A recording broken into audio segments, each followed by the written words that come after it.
What's going on, Internet? It has been quite some time since I've done anything on this channel, and that's for good reason. I've had some extended work trips, and I haven't really been around to do much hobbying or gaming or anything else. But I'm back, and I'm getting back into Gloomhaven. Got my group assembled again, and well, some of us, not all of us, but we're getting back into Gloomhaven, and we're determined to finish this thing out so I can finally bust out my Frosthaven and get going into that.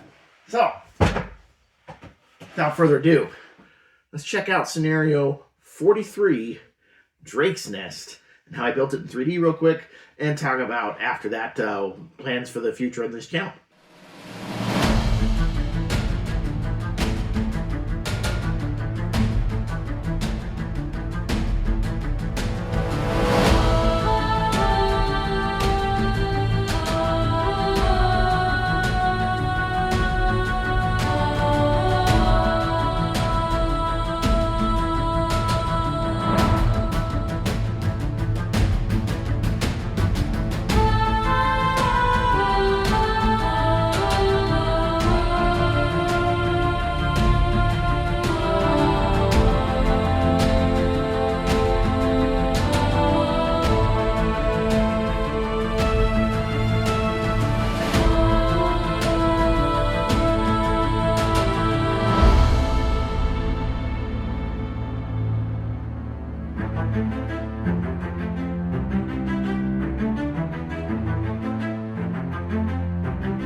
All right, let's get into this. So first of all, that's what the full 3D board looks like from afar. And then the overhead map shot, spoiler alert, if you didn't want to see it, here it is. So cover your eyes. But I don't know why you'd be watching this if you didn't want to see that. So anyway, here we go. Bam. That's what the level's supposed to look like. Drake's Nest. And recreated faithfully, just in 3D. And so we started with the bridge, which I love. I love the bridge. Using that elevation with some of these risers to elevate the terrain off the ground, I think just adds that extra bit of pizzazz that I love.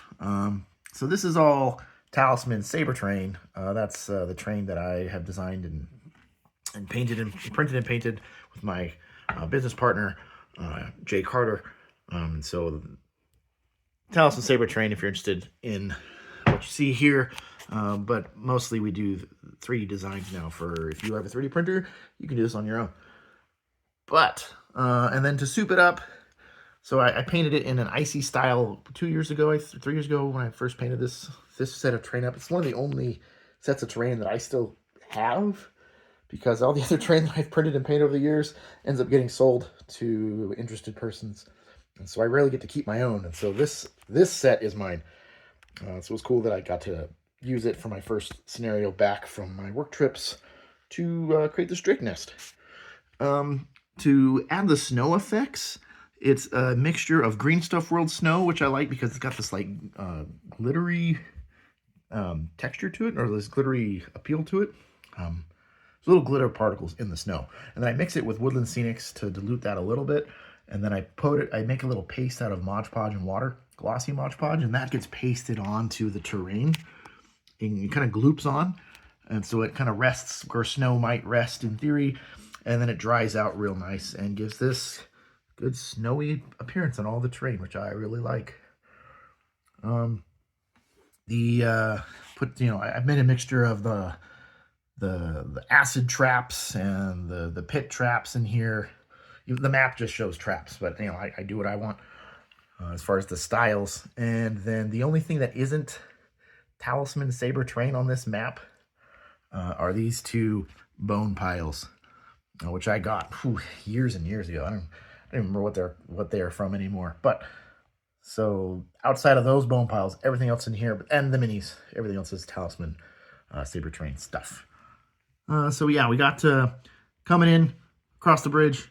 You get the Flame Demons, which are some old school ones that I printed on FDM years ago. And I'm in the process of replacing my minis with better high quality ones.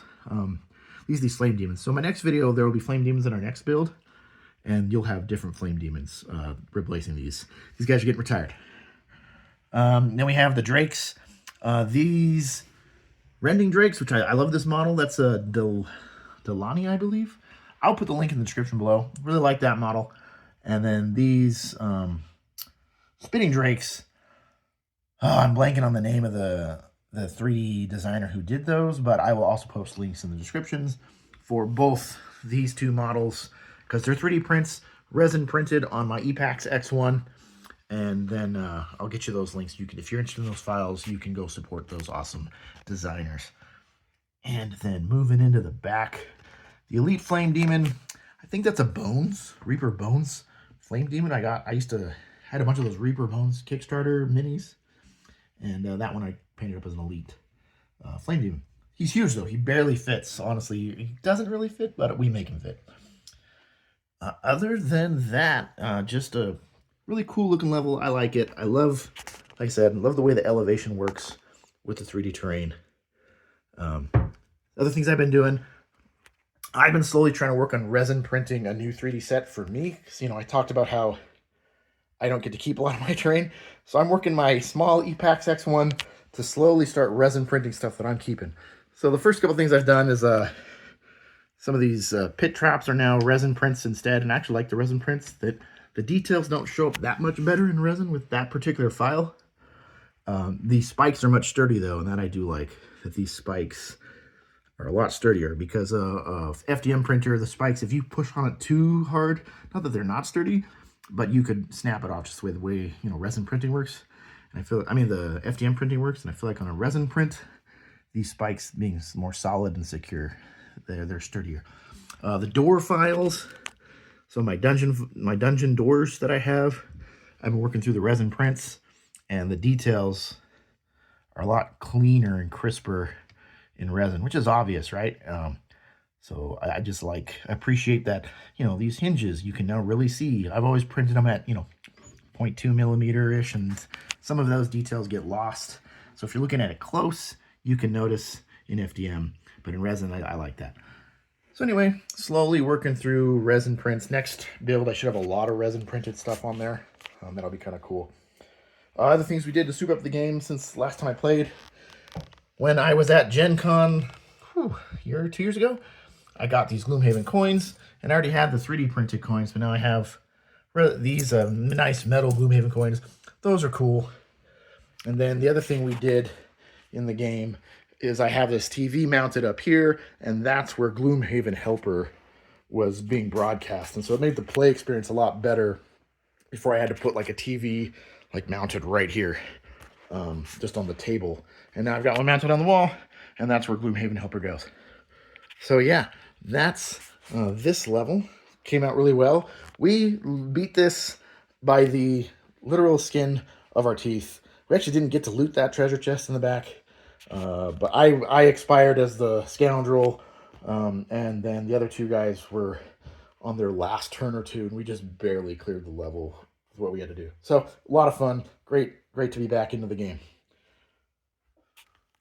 All right, well, cool. Well, thanks for watching. I know it's been a long time, so those of you who have stuck with me this long and have, decided to watch this again, hey, thanks, appreciate it. I'll be trying to get more videos out on a more regular schedule. My game group now is a set time where we can play, and so I should have builds coming out pretty regularly, and I'll try and post up, the more unique, cool-looking ones on the channel. So you should be seeing some stuff. I've also been working a lot on Nemesis. I love Nemesis. I finally got everything painted up for characters and aliens or intruders, and then I've been starting to add 3D elements.